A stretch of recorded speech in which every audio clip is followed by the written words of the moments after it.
Sodom's fire and brimstone, is there physical evidence of God's judgment? It is perhaps the most horrifying story in the entire book of Genesis. A city so consumed by wickedness that God determined its complete destruction. The story of Sodom and Gomorrah is often dismissed as a purely theological fable, a moral warning with no grounding in reality.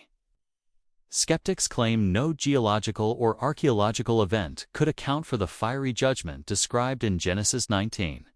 But what if the biblical description of fire and brimstone from the heavens is a precise eyewitness account of a cosmic catastrophe?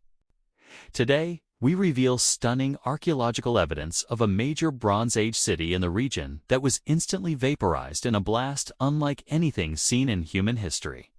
To ensure full transparency, please note that this video uses AI-generated visuals to bring history to life. Faith and facts.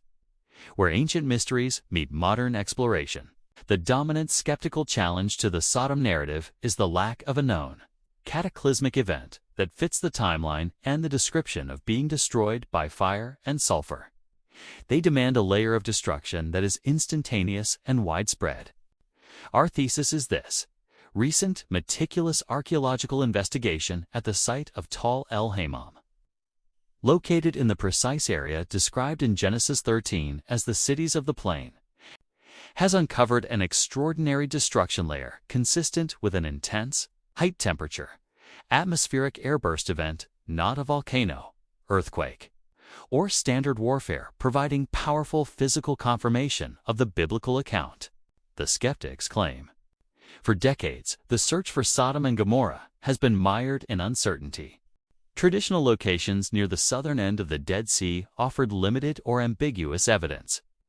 This uncertainty fueled the skeptical argument: if the cities were real, their destruction should be obvious and catastrophic. When clear evidence wasn't immediately found, the narrative was relegated to the realm of myth. Critics typically argue that the story is merely an etiology, a story invented to explain the desolate, sulfurous appearance of the Dead Sea region, a place known for bitumen pits, Genesis 14-10.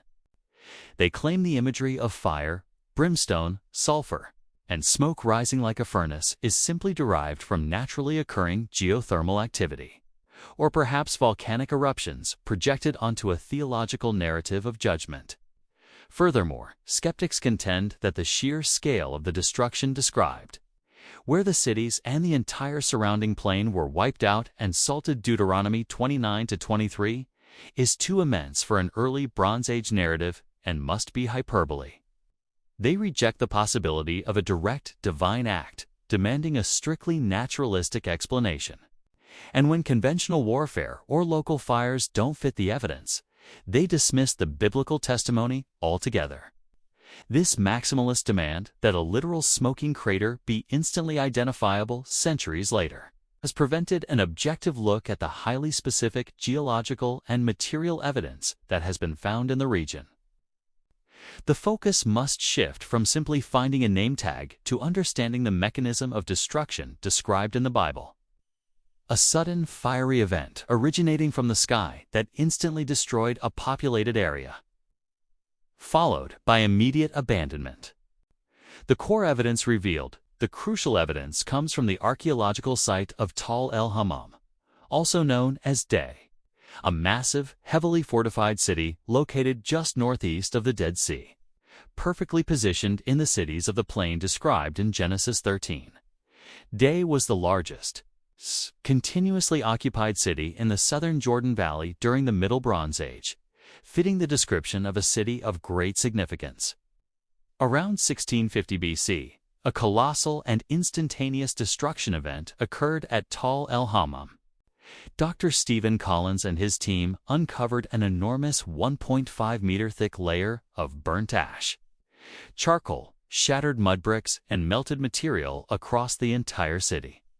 The physical evidence is nothing short of astounding. Evidence 1. Instantaneous abandonment. The city's entire population vanished instantly. The archaeological record shows no signs of a siege, battle, or slow decline. Life was simply interrupted mid-flow, aligning with Lot's urgent departure. Evidence 2. Melted pottery, standard Middle Bronze Age pottery, which has a melting point of around 1,500 degrees Celsius or 2,732 degrees Fahrenheit, was found melted and boiled into glass, and in some cases turned into a bubbly slag. This requires temperatures far exceeding what normal house fires, volcanoes, or ancient warfare could produce. Evidence 3. Shocked quartz and diamondoids.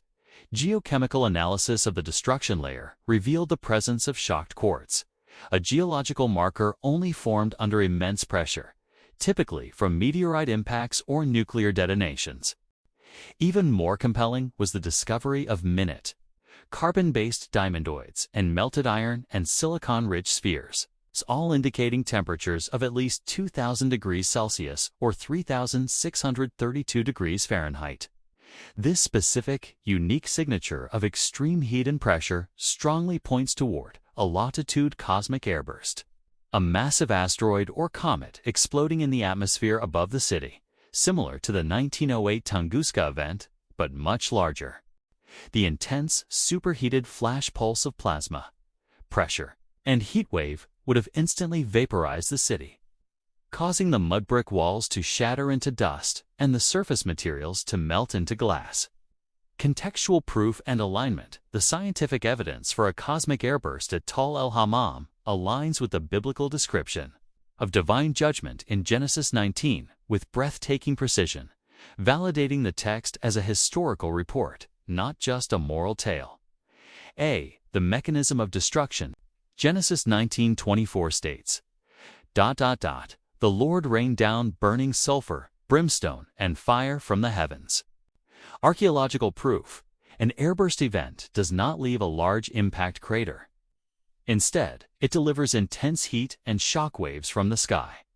The heat would ignite flash fires across the city, raining down molten debris, fulfilling the description of fire from the heavens.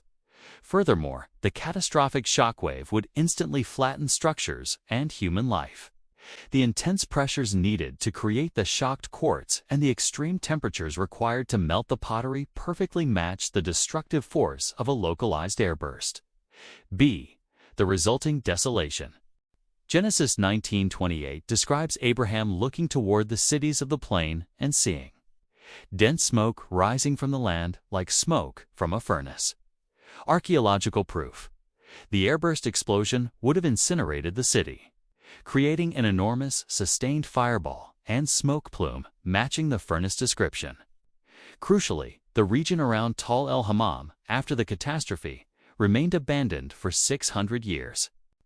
This is not the pattern of a typical natural disaster or military invasion, but the result of a profound ecological change caused by the event, potentially including the initial salting of the soil from the airburst debris, preventing agriculture and thus repopulation for centuries. The sudden, centuries-long ecological collapse aligns with the biblical curse of desolation. See the nature of the material. The text mentions brimstone, the archaic term for sulfur. Archaeological proof. While the melting evidence is the strongest, the high temperatures from an airburst do interact with elements in the atmosphere and soil, producing various sulfurous compounds.